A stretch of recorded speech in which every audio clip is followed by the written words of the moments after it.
Okay, tukulamusiza nate programu Enguel Y'obukulu abera Charles James Senkuge. Tulina ye investor and politician Captain George Mike Mukula, omusajja yazaalibwa bitundu bye Soroti ngera kabula kato musota agumu omubojjere mu Kabuyonjo. Eyo Katonda yamujja okumufuula kikyali. Tetwewola location nga tutudde ewuwe kubanga n'abayimbi abaagala okukola video ennungi batera okujanaga tukozeseeko wano tabagananga. Senga wetegereza nga tuli wano oyinza okugamba nalaba ogundi ng'akoleddewo bangi. Bwe tujja wano we are fascinated n'abakozi abaliwo ate eringa company nga bw'otuuka olaba naye nga waka waliwo abakwaniriza, waliwo ba manager, waliwo ba accountants, waliwo abakuuma, waliwo department y'ebyentambula. Naye waliwo mu twewuunya ng'abeera wano asobola atya kisobola. Tumuguddeko wano mu maka ga Captain George Mike Mukula. Asooka babuuzeeko nja okunyogera amannya ge. Oba mbabuuze ntya ng'omukyala Muganda oba babuuze ng'omulugwala. Let me combine. Mujje baleko basewo ne banyabo. It's a bad gala gangster straight from Kijomora Machaluba Zamba Gwari, Queen of the Nile. Denjogedde birungi. Tulina ye Jackie Chandiru nga yayogedde ebyo nange olulimi ndumanyi naye manyimu ebigambo kimu bibiri. Manyi nti akuyita agamba mimu. Yes. Mimu. Ekyo nakiyigira ku musajja twali naye nga ndi ntebe nga bayita omwana we agamba mimungwa oba mimungwa. If you say mimu, it is come here. Mimungwa. The pronunciation, that is where are you going. So mimu, come. Mimungwa, where are you going? Mimudwa, come here. Hey, why aline mwana muto nga ndoza abamuyita naye nga mwana ndabanga aba okay nga yali ambuuza oba olagawa. Omwana wabanga, if it was a young child, it's like mimungwa. Where are you going? If he was calling the child Mimu, it can be Mimu because most Lugwara kids are stubborn. So he has to say, Mimu, you come here. Hey, yes. Mimu, Mimu, ekyo nkimanyi. Ekirala kigamba inyaku, anyaku, amadava. Yonga now, that is I think because of the Nenga tori bobi nyo. The thing is, I think because of your expertise when it comes to broadcasting, when it comes to TV, there's things that you meet in certain places that you recall. Yeah, I do. So, Inya, you said? Inyaku. Inyaku is, I believe I know what you're trying to say. Inyaku.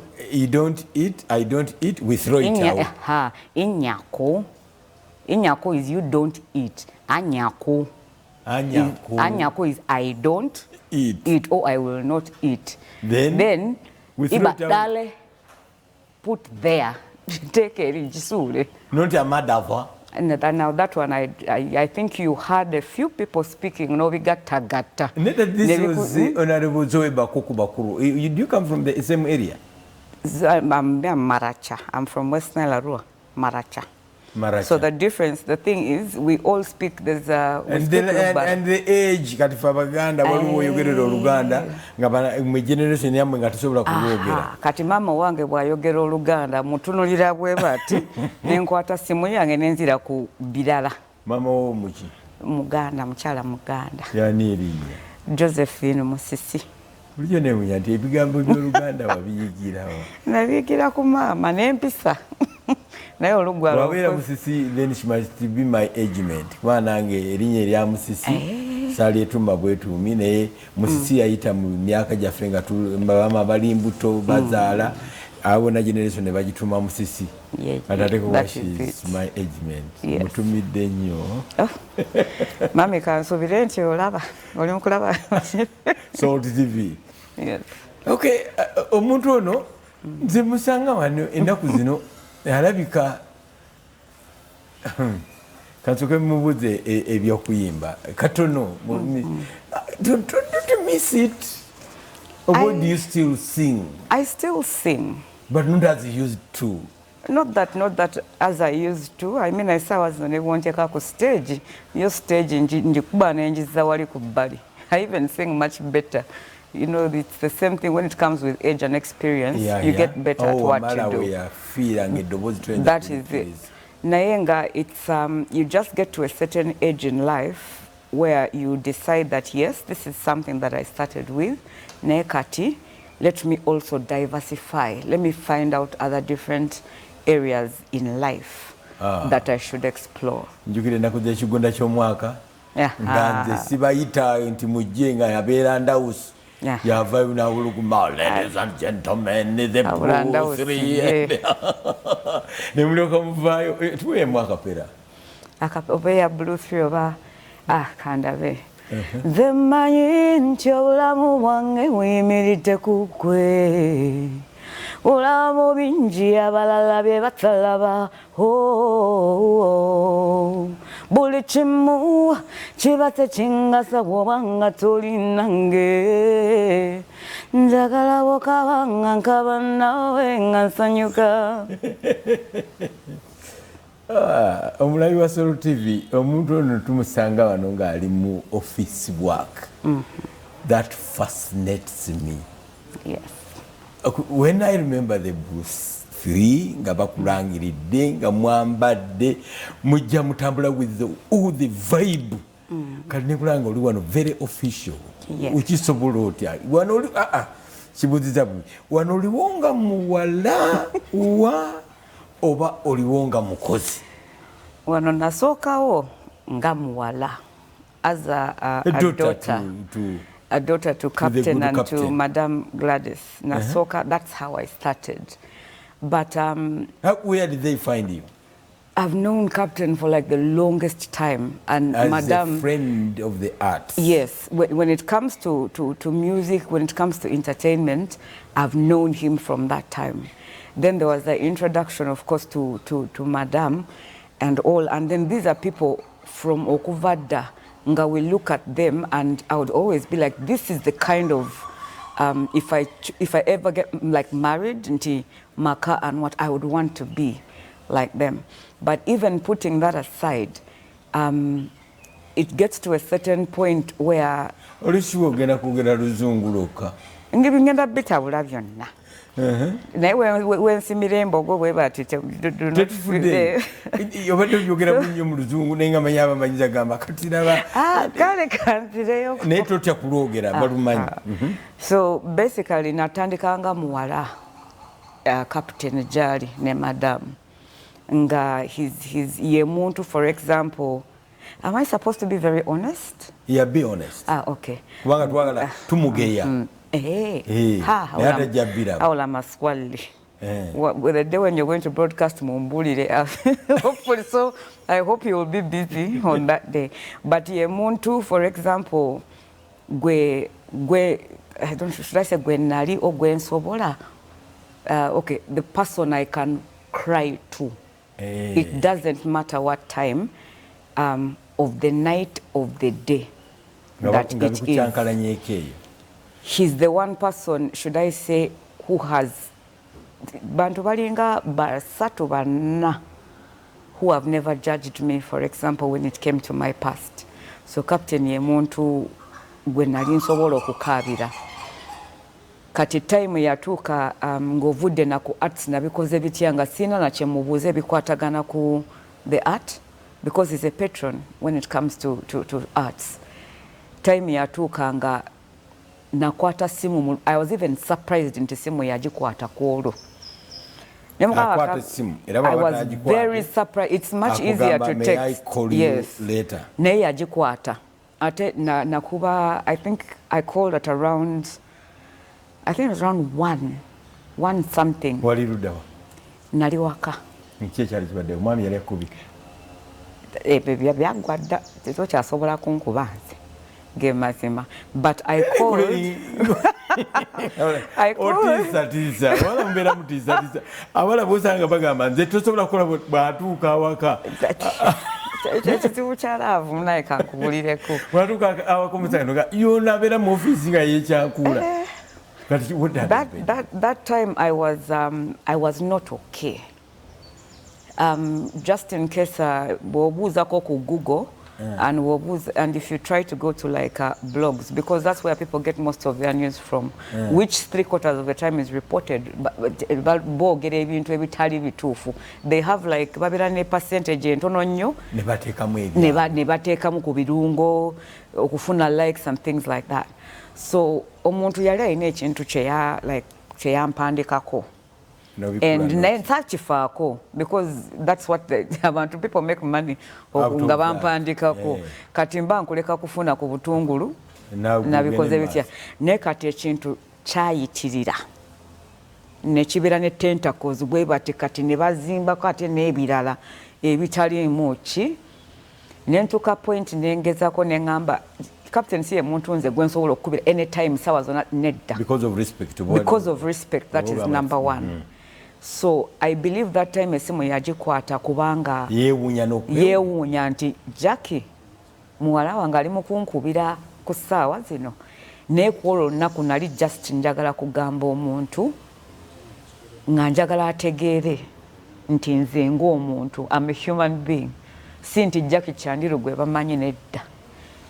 At that time nali mwana muto, baby, nga njagala kumugamba siri bulungi, lwaki abantu bakola ki, lwaki bankola bino ebintu, I mind my own business, banjagaza ki, byonna ebintu bye bankoze tebimala. Is it not enough? Ndi wano nsirise, njagala kuwona, njagala kutereera, lwaki? Ekibuuzo ekyo ate nze nkyebuuza nnyo ku musumba Aloysius Bugingo. Nga musajja bamwagaza ki? Ate ng'oyo naye taata wange. Omusajja buli kyayogera ne bakifuula ne bakifungula ne bakiwemuza ne bakiterekerera. Olaba byakubwa amasasi ne bagamba tebamukubye masasi. Kati now when you say that, I feel that, but for my friend Pastor Aloysius, but nebuuza what is it? Nawe walikawo ng'olina ky'osomye n'ogamba banjagaza ki? Kati no ye kye bamwagaza we kiri alina big church, balina kwekitanda n'okugikubeke wansi, alina big money, balowooza bajja kuzimulemesa bazimuggyeko, alina big car, balowooza ndowooza ejja kukuba yingini. Ate munange most of the times sina kyekyo kyensobola okugamba. Kati omuntu nga pastor, should I say, ekintu kyolina okumanya buli bw'oba nga otambula step emu ng'olina gy'olaga mu bulamu, teri muntu n'omu abeera musanyufu okuggyako bazadde bo, mukyala wo, baawo oba baana bo. Kati ekintu kyolina okumanya nti negativity is going to come from every single direction. Kati olunaku olwo we nakubira Captain nga ndi muze ndi mumukaabira, omanyi kye yaŋŋamba? Yayogera ekintu ne ŋŋamba ono omusajja alabika tali mu kuwulira obulumi bwange. Naŋŋamba Jackie, if nobody talks about you, that means you're not doing buli kimu kyokola kirungi, rather kibi. If somebody has got to speak about you, and then you will know that like whatever it is that you're doing, you're on the right track, because you're definitely going to find resistance. Kyeyangamba ne mugamba naye nedda ate bagambye kino omanyi kyeyangamba nze omanyi bye banjogeddeko Jackie, omanyi bye banjogeddeko. Ne mugamba kati gwe ebibyo tebiringa ebyange, kwegamba gwe tebikuluma. Nagamba nedda tolowooza nti just because I am Captain Michael Mukulu the following day, no, tolowooza nti tebinnuma. Binnuma, but it gets to a point when you're like bwe kibanga kikusanyusa kyogere kireke. Nagamba Jackie, wandisirise ne weeyongera n'obulamu bwo, because the fact is oli mulamu. balina okwogerako. That means you're something. Yes. Oli mulungi. Oli okitegeera. Olina erinnya. So that means you are somebody of importance.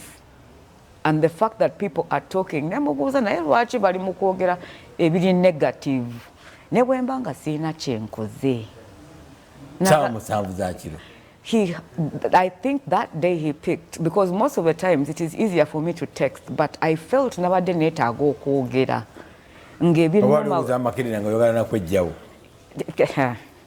That was one of those days.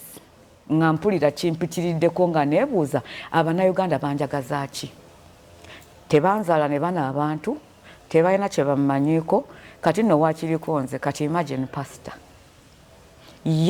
His church is there, he's got a beautiful home, buli kimu kiri awo. Naye people don't stop to think about the journey he has taken to get where he is. Bw'abanga atuuse, alina awantu w'atuuse nga ye alaba talina gy'atuuse. He knows I still have this, I have that. That is where they will attack him. It's the same thing. It's the same way somebody, like there's times when I speak, like I speak about my experiences and it will be ngamba nze nkola internship wange, my internship ewa Captain Mukula. Abantu ne boogera ebintu bannange oyo musajja yabba ssente eza gavumenti bikoze bitya mugagga muvundu. It is when nakola naye zalinako ezo satu omuntu njagala omuntu ajje wange aŋŋambe nti Captain Mukula mubbi. Nja bagamba omusajja akolerera ssente ze. Olunaku we nava mu ofisi zaali ssaawa oba 5 kitundu nga nkyali mu kuwandiika ye kennyini just ye yansaasira. Nagamba omanyi ate mbeera wala ddayo ewaka naye namuleka mu meeting. Obuse. Sorry. Obuse. Bintu bingi nnyo. Obuse. Essimu bwe yaggwa yakumatiza to ignore? Yammatiza nti byonna ebigenda okubeerawo mu bulamu bwange as of now bigenda kubeera trials and challenges byendina okutwala as lessons. Nti kozi abantu boogera bwe bati na bwe bati let me disapprove. Kamba kakase. Naye nga sibavumye sibazzeemu just nkola byange ate nga tebakututte ku peesi eteriyo. Omusumba yakyogera ennaku ezo nti baali bamututte ku peesi ng'ayagala kutandika kuzimba mangu nnyo abalage nti naga nedda ebintu birina tutambula ku peesi yaabyo era ogwo muliro gwe mbadde ntambulirako ngumaze. Essimu ewedde n'okkakkana ekirowoozo ky'okujja mu bulamu bw'ensi eno n'okijjawo amakerenda n'ogasuula. Sina makerenda oba teweetaaga na makerenda at that time, just oba ogamba nti omanyi kanjogereko n'omuntu just in case at that point ogamba bwe mmaliza wano maybe ngenda gamba Mukama ntaasa wano nzijjewo. Singa teyakuwa solution. Teyampa solution. Nkingamba singa teyayogera bigambo bikuzzaamu. Singa teyayogera ebigambo nze bye yaŋŋamba. Wandibadde odda ku step endala embi ennyo. Because kwolwo olunaku nali ku trigger, waliwo ekintu kye bayita triggers in terms of depression. Kati nze ndi recovery according to basawo I'm a recovering addict. Kati waliwo kye bayita triggers, ekintu ekisobola okuzza emabega. Kati olwo olunaku nali ku trigger bwe bati nga ndi ku waliwo kye bayita Russian roulette. Nange kunyumizeeyo nange nagende namirembe nga nakalokoka. Then I was misread okunsoma, not misleading but misread. Bali ab'echurch ne banyaniriza mangu nnyo ne banonda ne ku bukebezi.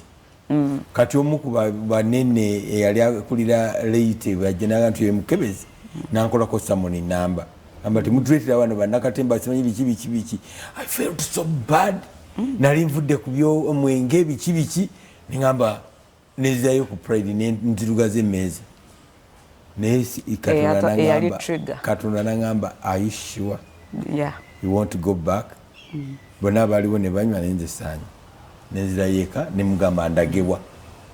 N'angamba sinyumya byange. Tuzze ku bibyo. Yes, sir. That's good. Njagala facing your camera. Yes, abantu bagambe it's possible. Bw'ofuna ekizibu, talk to someone. bwofuna your statement banyinza butadda mukwogera naawe ku nsonga ya Captain Mike Mukula. But give the message out of that phone byaloyitamu ne bwasalawo to continue bantu bagambe kyensobola bagamba kintu kimu nti kiri possible. I personally believe buli wokera ku macha omuntu ng'akedde ng'alimu kuwoganira alimu kwogerera ebintu ebibi n'ebintu by'otakolanga nako just because ayagala kuddugaza erinnya lyo. Just because ayagala kuddugaza erinnya lyo oba just kuyisa wali abantu bwe batyo. Buli challenge ebeera mu bulamu tomukirowooza nti Mukama oba Allah takimanyiiko. Akikkiriza kubanga tayagala ate tubeere spoon fed nti batuwadde buli kimu bagituwa ku silver plate. Tulina okuyiga okubeera abantu bagumu.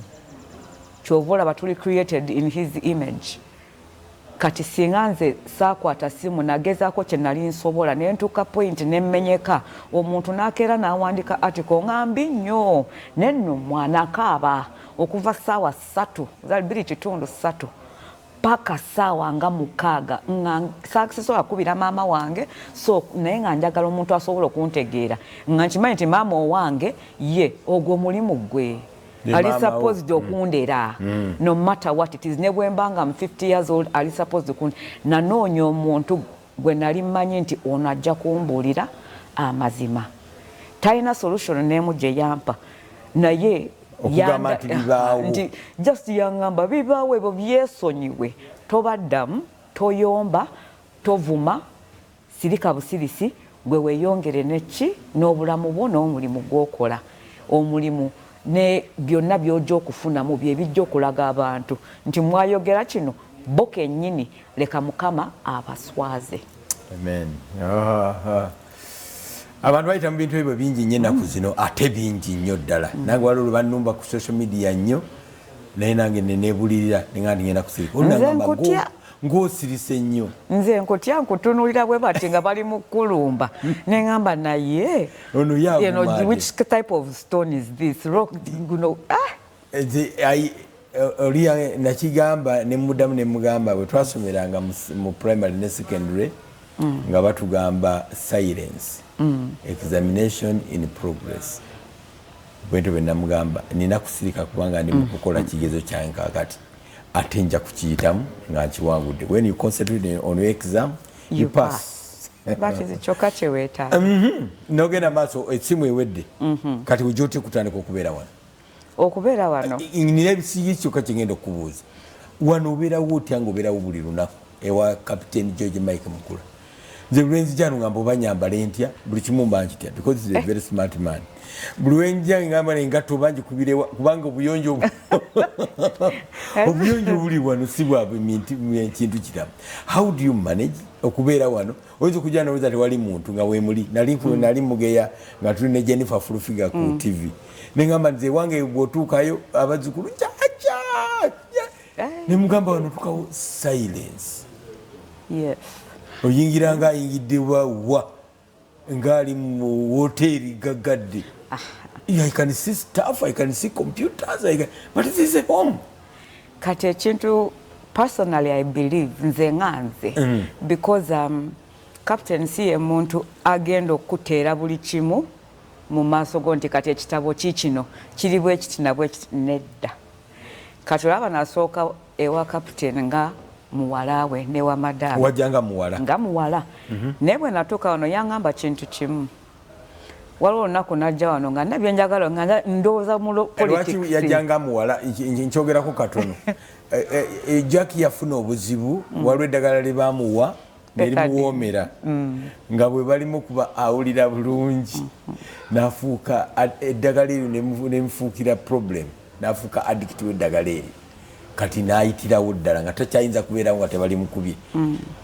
Kati wakamala ebbanga mmeka nga tebali kukubye? About 4 years, 4.5, 5 years ndi clean. 4.5 years? Yes. Kati awo yali anoonya abantu abamukwata ku mukono noza Captain gye yamulabira lwaki ngamba ndowooza kyekyo kyekituufu? Kituufu. Nakuleeta no nga ddota we? He never closed ne ku gate teri muntu n'omu ayambuuza. God nga tamanyi n'abuuza kuba nze nali neebikka nnyo nze gw'olaba kati bwe yambuuza nti gwani olina appointment konza gamba bugambi omukulu nti Jackie Chandiru gaye nalooza nti mulimba tasobola kubanga n'ebisebise nga Jackie gwamanyi y'oli gwalaba ku ki olwategeera nti Jackie wali the gate was open. It has never been closed. Tumulamu katono ayingidde geti bagimugulidde twagala atubulire bwasobola okubeera maka bwegati bwasobola obwa serebu okubu fascinating story tosese tukomawo. Soul Television Femunyo.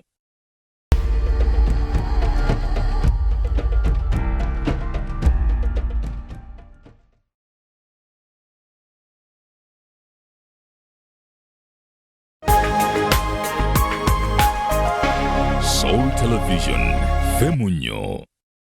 Okay, tukukulisiza mukumulo kutekubade kwa nakatono achali Charles James Senkubwe tuli naye Jackie Chandiru. Yagende bigambo bingi nnyo saso de bikwata abayagambye Lion of Bagambye Lion? A Queen of the Nile. Queen of the Nile. Yes. Queen of the Nile. Anyumya obulamu bwe. Twasembyeyo nga gate bagimugulide wano nga ayingide.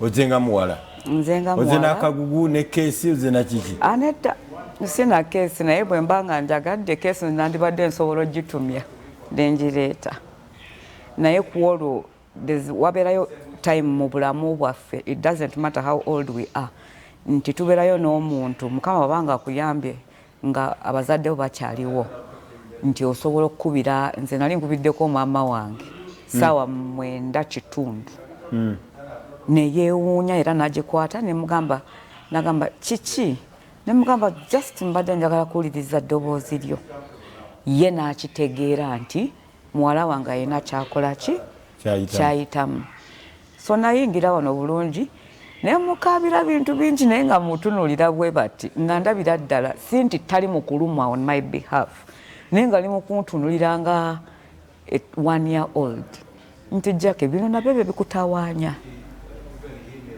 teweetaaga na kufuna buzibu ne kino oba nakino nakiri so we najja wano olwo olunaku nategeera nti ndi welcome era nenjogera bulungi naye nenzirayo olulala the next time when namuweereza nafuna for about a week number nga njagala mukubira ki simu naye nga buli wemba nga ngenda mukubira ekintu kiyingirawo nenkyerabira kati mba ndi awo kiro ku simu yange nendaba ya hostinga Mr. Palaso baganda bange Palaso ne Alien Skin wano nga they were having lunch kati nze nemuweereza message nemugamba notampita ku gundi ku kalanchi akalungi ako kati ye nagamba nedda this was specifically for one thing saagala kye bayita ntalo ezitali supposed kubeerawo zino entalo za nze nzitunuliranga engeri gyendi patron kino sikyagalawo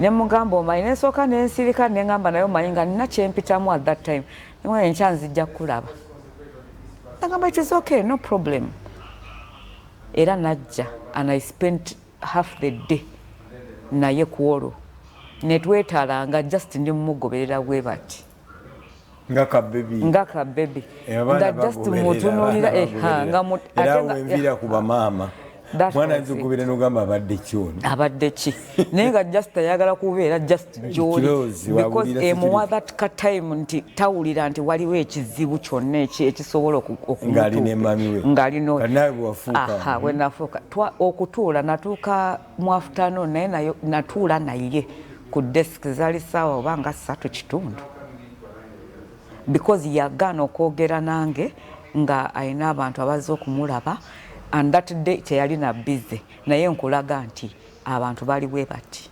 yagaana okwogera nange just ngata where is Jackie tuli ku hospital because he opened he has a new hospital Healing Ways where is Jackie bwe bati nga tutambula bwetuti okwetala bwe bati Jackie olidde sent for food n'endya nga nze nentuuka point nga nkooye naye nga at the back of my mind nsooka ne musindikira message nemugamba should I come back ng'oli free naŋŋamba tuula sit awo osirika bwe nafuna chance okwogera naye time yatuuka yagamba abantu mundeke njogere neki ne muwala wange ne twogera nambuuza ebintu awo time nga sikyasobola kukaaba kuba mba nswala kati yakwogera mirundi emeka nange ndi mu kukaaba 24/7 ne ku myaka gyange nkyakaaba yadda ndaba still ng'omwana omuto n'alyoka agamba nti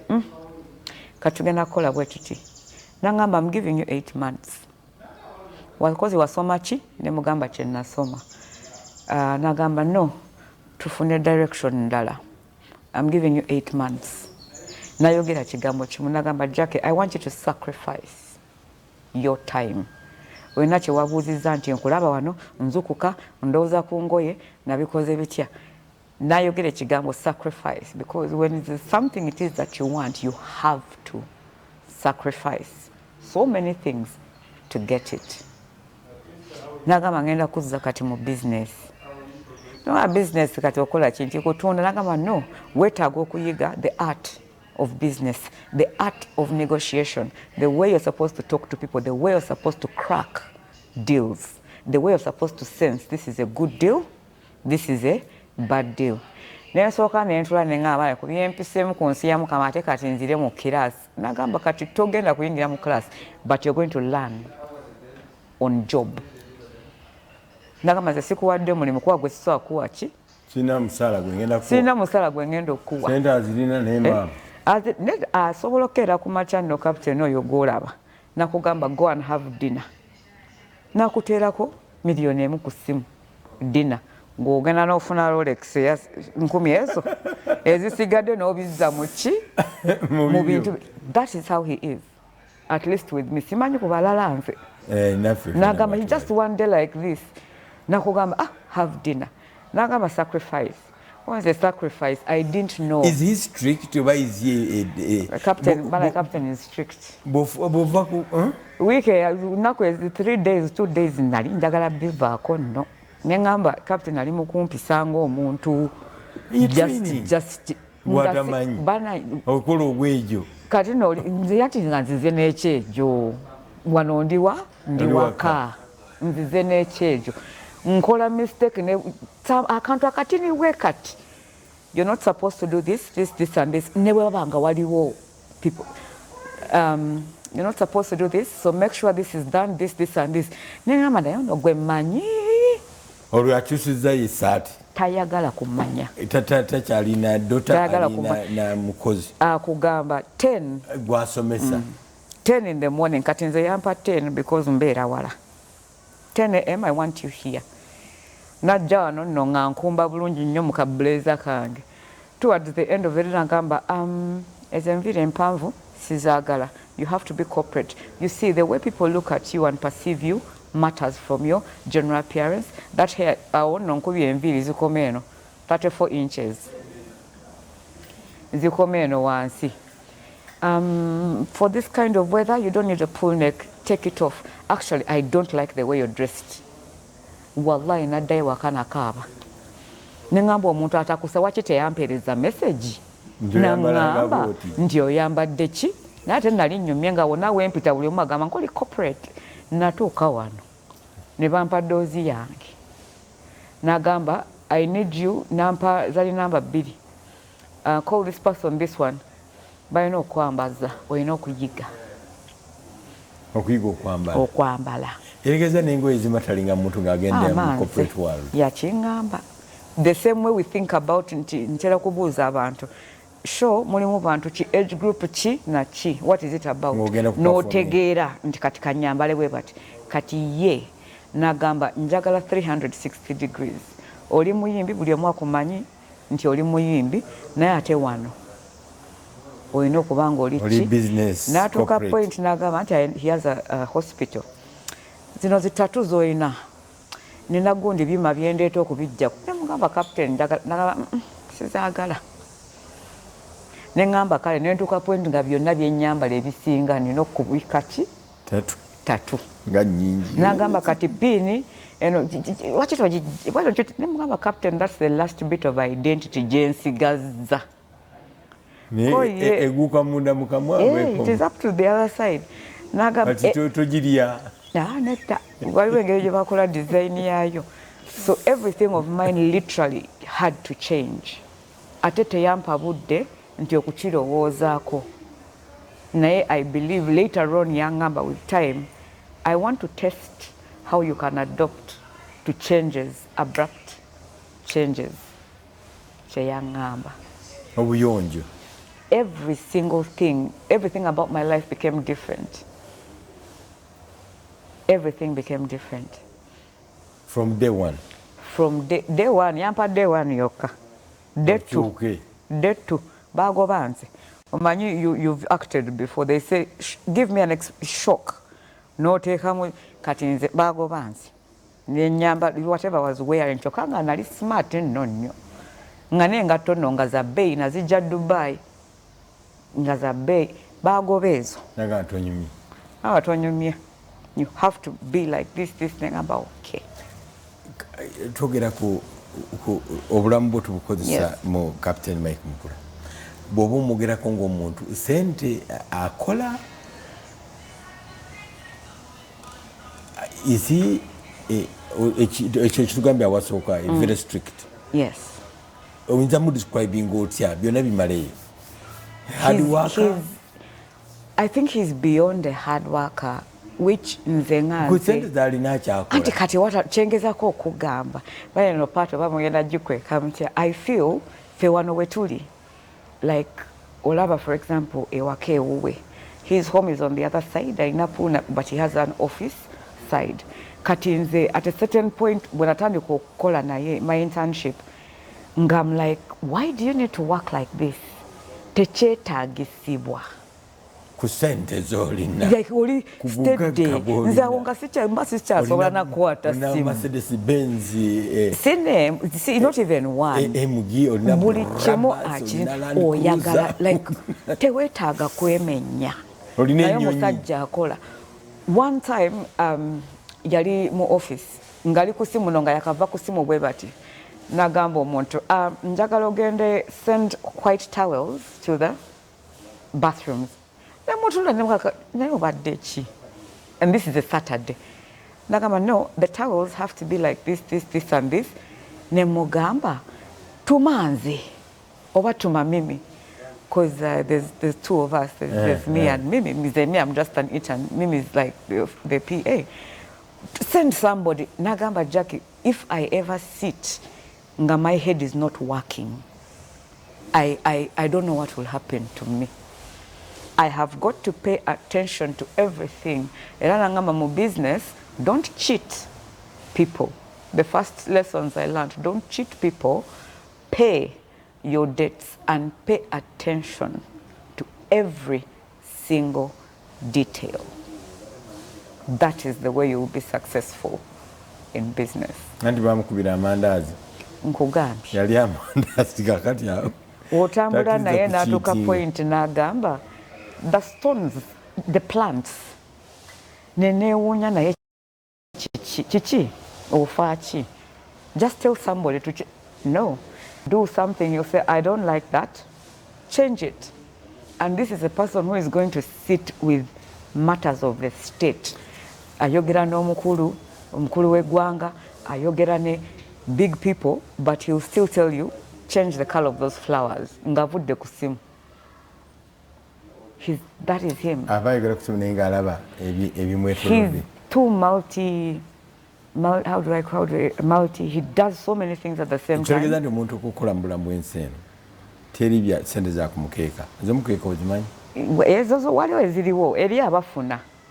But if somebody came to me and told me that about him, these days I keep quiet. I learned nayigo kukola ekyo because nze ng'omulugwala sikyayagala nze okunjogerako ebintu bye simanyi oba okwogera ku muntu gwe mmanyi ng'olina obulimba bw'oteekamu. Ekintu kye nayiga ku ye kusirikako. Nange kinjigeeko nsirika. Yes, sirikako. But if somebody is going to oyogera noyogera nzinyinza okusirika naye wentuuka makati nga byoyogera awo neerabira bye nayiga ku internet ngamba eri abantu abakolera ssente zaabwe nti ne bwasalawo nti essaawa gye ngenda okwambala ya mitwalo 2 ejja $, muleke. But this is what I want. He's a doctor. Why does he have to read even up to get a PhD? Because musajja mugezi. So for him, what he has is purely out of his brain. And the fact that he knows he's a go-getter. He is.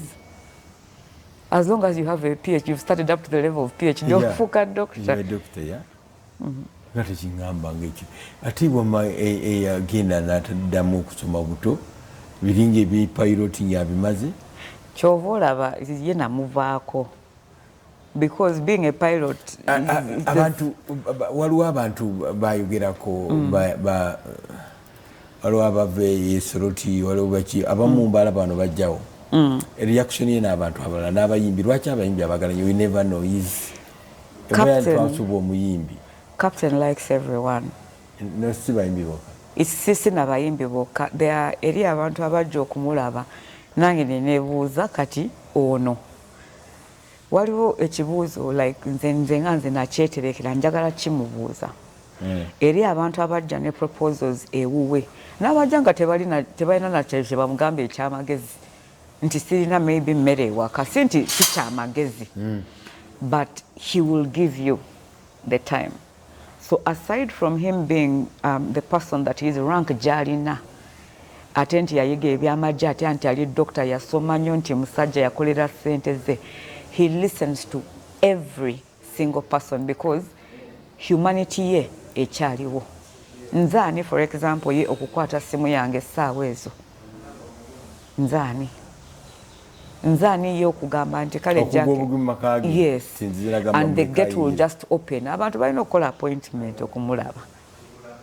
Nzaani. So humanity, him as a person, yes, he's successful. Akola kino.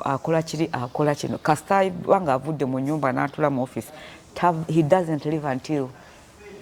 Naye ate ojja kusanga message sawa 7.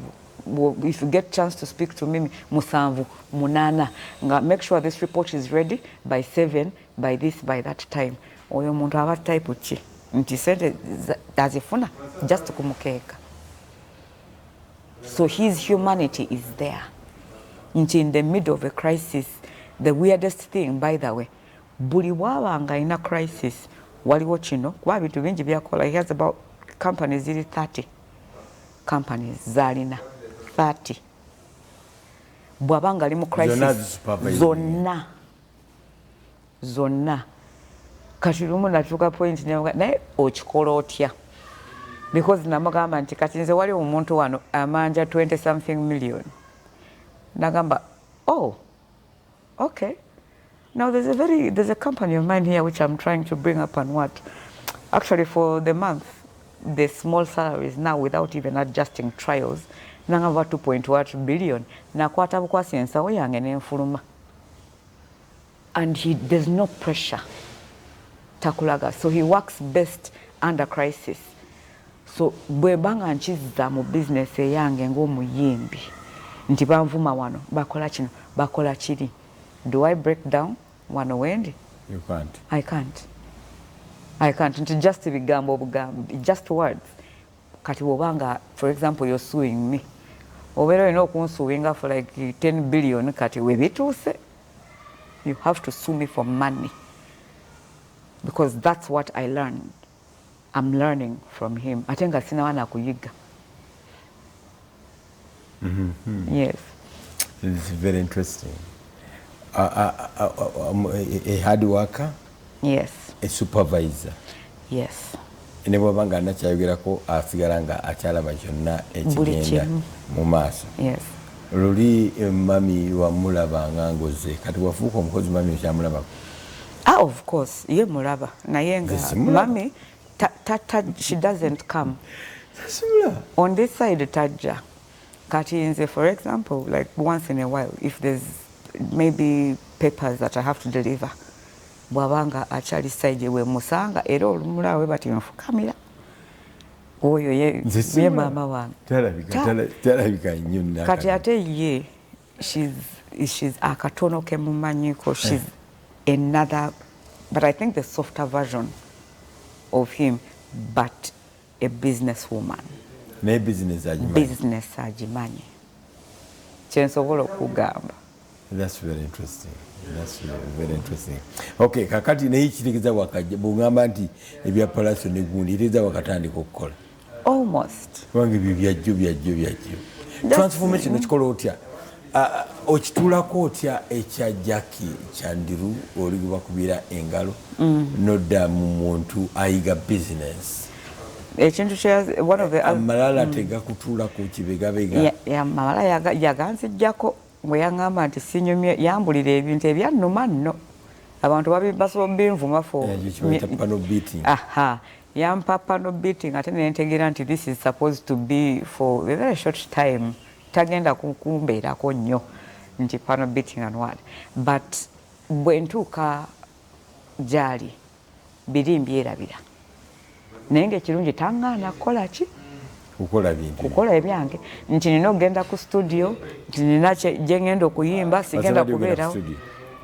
It's about a month because nina surgery gye nnakola ng'okuyimba nina ekizibu with my jaws, so it's a month naye nga buli bwe neetaaga. Yes, nagikola. Simanyi togiraba. Si byajjo nnyo ebintu bino. Si byajjo nnyo. Ebya palaso byaddi ne alien skin. Palaso is about 2 months. More? Yes, because I'm about 3 months now. Hey. So it's... Sajjala akasente akanene bwe katoba kajja. Akasente? Ndi mukyala mukozi ky'olina okumanya. Opatikana. Kyeneewunya engeri gy'osobola okugamba nogaani kati ngenze emyezi 8 ogenda kubanga oli wano. Mwasemba kola nga Blue 3. Twasemba kola sometime last month, but anga bwe nakugamba yayogera kigambo kimu sacrifice. Ati ebimu bagamba nogaanze sisobola ku. Nedda, I don't refuse to work because the same way it is that deals waliwo ebintu proposals ebaleeta ewuwe tagamba nti this is useless. No, he listens. Sina kyeŋŋaana nze ekigenda okukola ki okundeetera ssente okuteeka mmere ku mmeeza. I do not refuse that. I take everything because kwezo wengenda okufuna transport yange ndeetawa wano kuyiga. Okuyiga. Mo. Ndi mukira. Naye bakyabakuŋŋaanya olina abaleeta mwena basatu.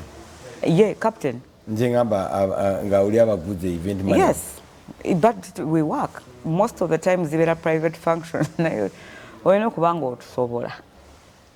Ekibiina ekyo ng'okisobola. Kuba mwenna buli muntu alina kyali. Aba artist babeera bana. Kuliko Blue 3, kuliko Jackie Chandiru, kuliko Lilian Mbabazi, kuliko Cinderella Sanya. Nedda nnyabo Blue 3 yatina ya artist. Kati tukuwa full package. Muganda wange yakaba full package. Nti ofunye Blue 3, of course waliwo time nga Cindy ajja kuyimba ezize. Nange ennyimba eziza kyobola nagambye bayimba aba bana. Eyo show namba tugyekwatira.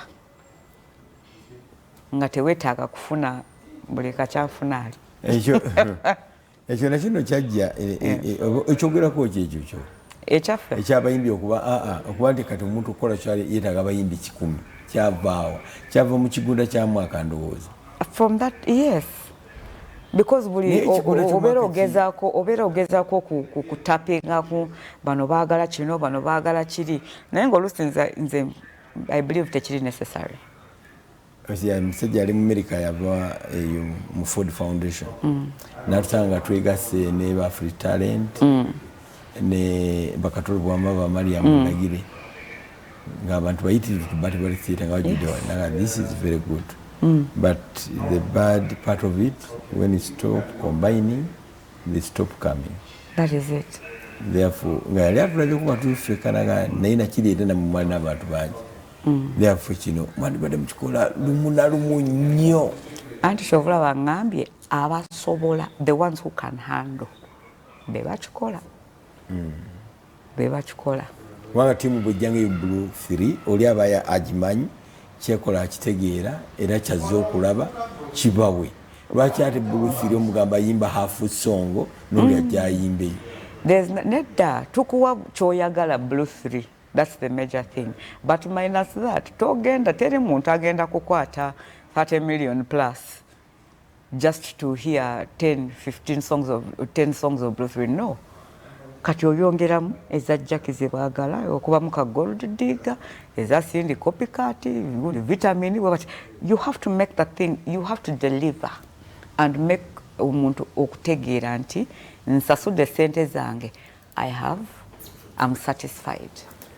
Omuntu ayagala ku Captain Mike Mukula ekisembayo tuwe recommendation yo mukoleko mwogereko ngomaliriza kana bantandikirewa bingi nnyo byensobola omwogerako oba omuvume aneta teneta naye kyenja kwogera bala Captain wewange obwakolo banakyakwange nyambadde bulungi kyanuma naye it did one thing for me kubanga ne mwami Senkubuga yajjanga face erabika familiar naye nga tali sure oba ye Jackie Chandiru because yamanyira in a certain he knew me from, he got used to me in a certain light ate nansanga in a different light. So kyensobola ogamba nze njagala mwebaza okukyusa endowooza yange ate nejjusa kintu kimu nti kino ekintu saakikola nga nkyali makyanga because singa ndi wala ge mazima these few 3 months that I've been with him singa ndi wala singa nali ninako ku magezi gayina mangi even if I had just 5% of what he knows singa ndi wala naye ate kyensobola okugamba buli kimu kitambulira mu budde bwa Mukama naye nga njagala mweyanza nnyo okumpa chance eno na buli wakeera ku makya n'aŋŋamba anti scolds me nti kino enkoze ensobe wano nkoze kino nkoze kiri it no longer hurts me because mmanyi the difference between taata wange and Mukama wange anjigiriza. He has taught me that. He's a teacher. Yes, he's a teacher, and you don't also just go and sit and wait for him to do everything. I'm grateful that there are things that I talk about now, my business, music, when should I say, omuntu nagamba naye ate ngo bitaddemu nnyo ki feeling lugezigezi nga mbagamba ekisooka ni mukazi mu Lugwala ekiddako omuntu ansomesa told me never to play about with business.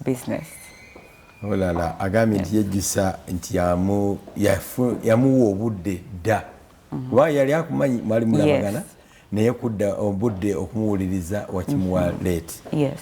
Nanga abantu bambuuza nnyo do you have any regrets in life nengamba yes nina nti nalokoka very late.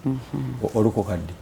Nze nalokoka it's been a long time, however understanding yange nze nga nze ne Mukama wange sigenda kuyimirira ku gweri nti bagenda kwogera baba n'engweri nedda.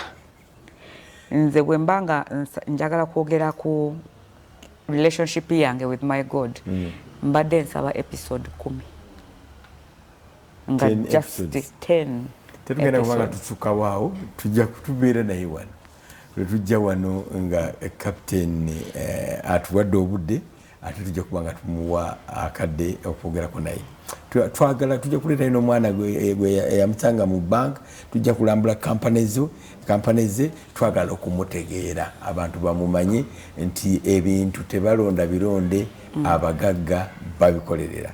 Thank you very much Jackie Chandiru. Mukama kubeera omukisa omulabyi wa Soul TV wewale kubeerako. Bye bye. Download the Salt Media app from the Google Play Store and the Apple App Store.